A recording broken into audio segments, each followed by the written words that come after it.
Hello, my name is Arini Vlotman, and a huge welcome from Johannesburg, South Africa. Today is a lovely warm day, although we are expecting rain and thunder showers in the afternoon, and sometimes it results in hailstorms. And we have just come out of winter into spring. So one week we were bundled up, wearing layers. The next week we're trying to get into the pool.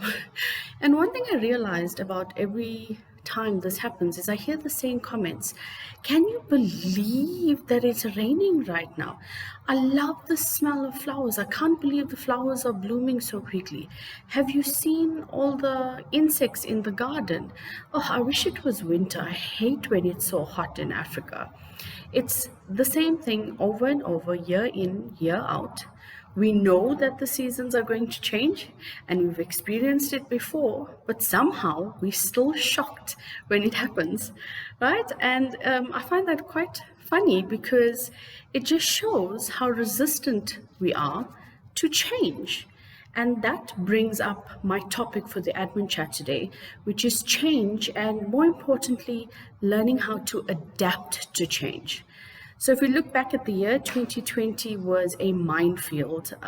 It was not a good year for a lot of people worldwide, irrespective of what you were doing, where you were doing it. 2020 really knocked us out of the park.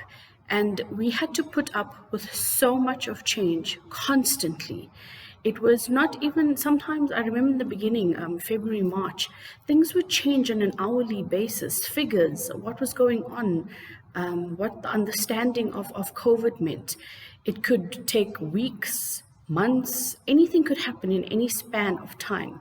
And we were put under a huge amount of pressure. And that type of pressure is draining and it can physically affect you. I mean, people are worried about their jobs, where they're going to live, what's going to happen. There were so many things going on in our lives that we could not control. And that is why, as human beings, we don't like change. And I don't know if you've ever heard of the term that resistance is futile and change is inevitable. Now, with change, there's two types of changes, right, that come into your life, especially in the work environment. It's voluntary and involuntary. So something is forced upon you or you choose to make a change. Irrespective of what the choice is, it can still bring up different feelings. For example, if you apply for another job and you get it and you resign from your old job, you may be a little bit scared or anxious, excited, but because it's a change that you yourself have made the choice on, you are more open to it. However, if there's a restructure happening in your organization and your company tells you, okay, we're going to be moving you from this department to that department, you are going to be resistful. You are not going to be happy about it because it was not anything that you chose. So when we look at change and the types of change that happens in our lives, we have to think about how we adapt to it. We can't continuously be under stress. The anxiety has so many ill effects on our body. We could lose productivity. You could end up not wanting to wake up in the morning. It could cause depression. There are a number of effects from 2020. And this is just something that I want to touch on and how we should adapt to whatever is going on around us as easily as possible, because that's the only way we can survive. We need to learn how to thrive, not just live or not just exist, but we need to learn how to thrive. Each individual needs to learn how to do this. So the first things first is, if something happens, there's some sort of decision in your life or something that you've been given news that results in change, you have to think to yourself, is it worth it? We have this mental battle going on constantly about whatever issues we are experiencing. And in the workplace, there are so many policies and procedures and departments and people that control things that make us uncomfortable because we don't have control. But it could be something small. For example, moving from one desk space to another. You could get upset about it because perhaps you don't like this new space. But is it worth it? Is it worth going through the mental anguish and creating that stress and anxiety in your life? Or can you just sit back and say, this is inevitable, I have no control over it, fine, I'm going to move the desk? Or is it so important to you that you need to push back? You need to have some sort of control in this situation. Then you take it up with HR or your manager and say, okay, listen, this is the reasons why I don't want to move my desk. Perhaps it is in a space where you don't have easy access to your manager. Perhaps it is in a noisy space. Perhaps it's arranged in a way where you can't have things close at hand. Whatever the case is, you need to motivate it. But firstly, you need to decide, is it worth it? Am I going to go through that? And change is uncomfortable in any situation. But if you look at how small or vast a matter can be, you need to put it into perspective. Do I really want to go through this, or can I just sit back and maybe just accept it? It may take a few hours, days, weeks, but eventually that new office space will seem yours. You can make it more comfortable, you can personalize it. And a year later or 6 months later, you won't even remember that you had moved in the first place. Secondly, the first thing we talked about is it worth it? Secondly is your mindset. You have to think about how much control you have over something, or how little control you have over something. And are you perceiving a situation negatively just because it makes you uncomfortable? There are a lot of positive situations that came out of this year. People working from home, which is a huge thing. It's the greatest thing ever, I think. While a lot of people were doing that, a lot of countries weren't. So people are now allowed to work from home. You can have a better work-life balance. You can spend more time with your family, with your kids. Your time is a little bit more flexible. So even though the change that forced that upon us was negative, the outcomes were a little bit more positive. So if we look at our mindset and we think about, okay, how am I perceiving the situation, firstly, and what can I get out of it? What could be the positive elements of it? How can I control this to the best of my ability without creating conflict? That's all mental. That all needs to happen up here. You need to make a decision about how you are going to approach the situation, right? And all of those things come together and help you adapt, help you become flexible, help you deal with the situation in an emotionally intelligent way.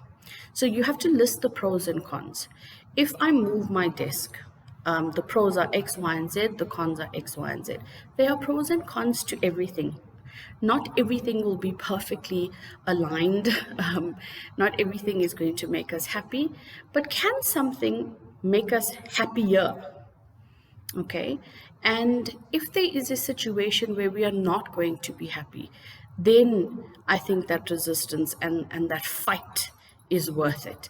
For example, if you are moving departments and somebody has moved you from one department to another without your permission, without any consultation, the implications of that could be serious.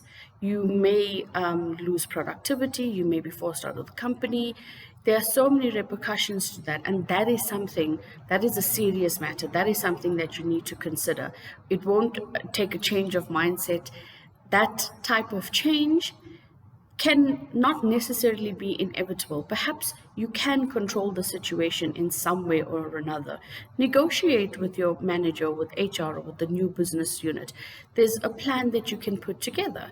So when we look at change, we look at what we can control and what we can't control. What are the positives? What are the negatives? How much will it affect me, or how little will it affect me? And we put that all together and we think to ourselves, we should be thinking to ourselves, if I look at the entire situation, what do I get out of it? And what are the benefits for me? Can you control something? Can you influence it? Is it out of your control completely? I firmly believe that we can control a lot of the situations in our lives, and we can also control how we react to it. Now, that is incredibly important. If we look at how our reactions are in terms of anything that's negative in our lives, we will have negative reactions.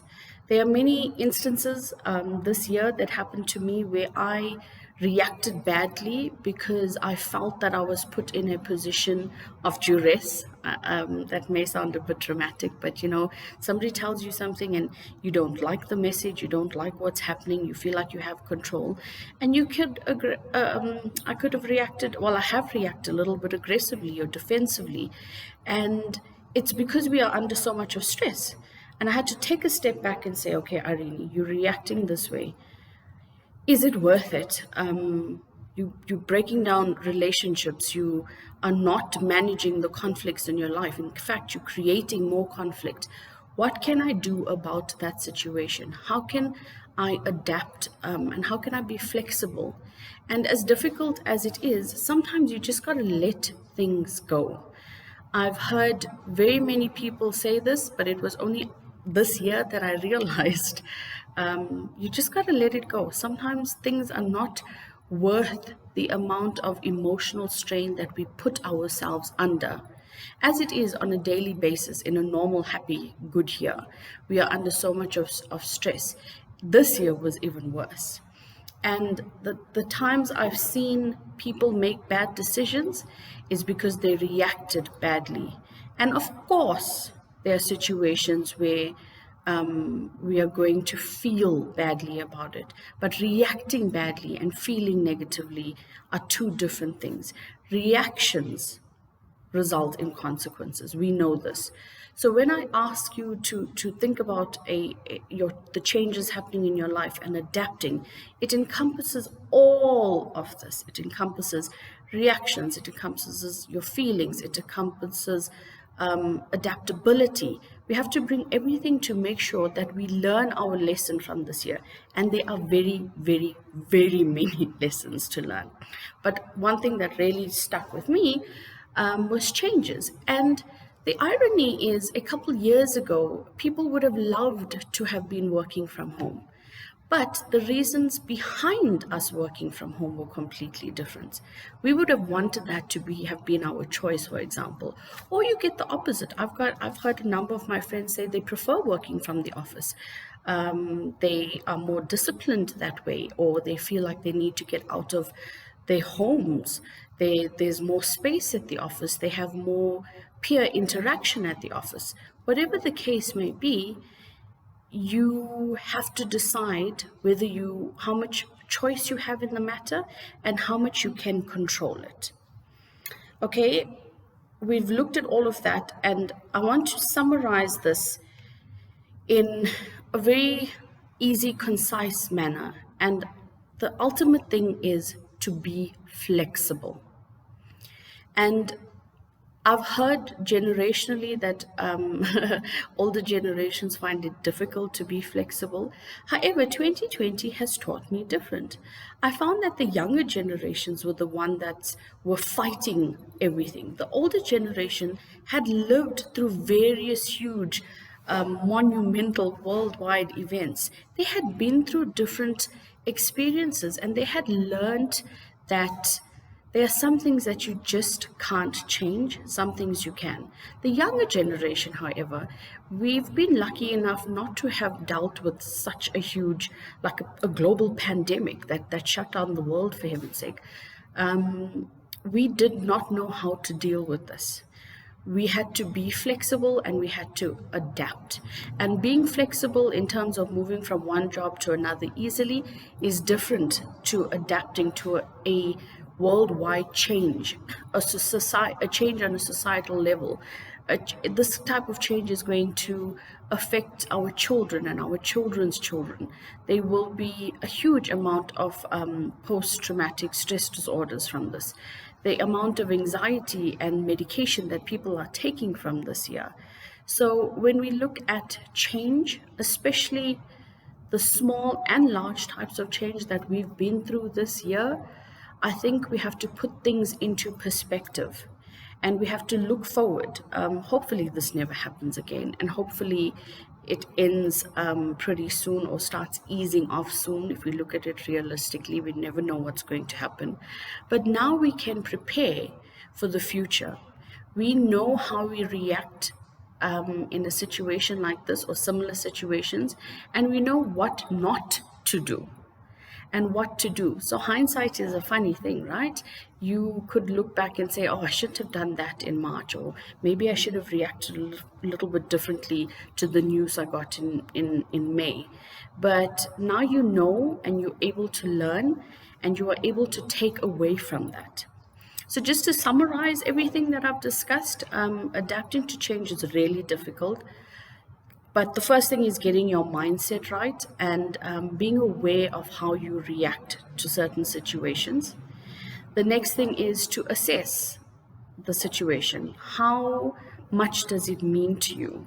Is it really worth the resistance that you're going to put up? Is it worth the stress that you want to do? Is it going to be in your benefit? It may not seem like it, but if you look at it, if you look at the situation and you try and measure the pros and cons, could it be in your benefit?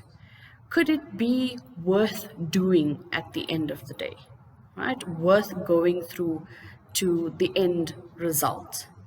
And then the last thing is, what can you control? How much can you control? What can you influence in your situations, in the different situations? And do you want to control certain aspects? As human beings, we like to feel like we're in control. No matter how chilled or laid back you are, you do want control over your life. So how much of this can you control? And which parts of it can you control? What makes you comfortable? What can you influence, or who are the people that you can influence? Once you've looked at all of that and you've assessed the entire situation, you take a step back and you make your decision. And it's adapt or become redundant. Honestly, that's what's happening right now. So look at each situation as it comes, no matter how big or how small. And I've done this myself, I've practiced this myself, and over a period of time, you'll find yourself changing your mindset without even knowing it. Things won't take you by surprise all the time. You won't feel conflicted, or you won't cause conflict all the time. You learn to be a little bit, well, not even a little bit, a lot more adaptable. And you learn to take change as it comes, because it is inevitable. And sometimes you wonder to yourself, why did I go through all of that for the past few days or weeks or months or whatever, when it wasn't even worth that much in the beginning? So what are your priorities? Once you know that, I firmly believe you'll be able to accept change and adapt and be flexible and make better decisions. Ultimately, that's all we want. If you have any questions, please feel free to contact me. My name is Arini Vlotman. I'm part of the Executive Secretary Facebook group. I'm on LinkedIn as well. And I'd really like to hear your thoughts about this. Tell me if it helped, if there's anything else you'd like for me to discuss with you. And take what you can from this, and remember to always be you.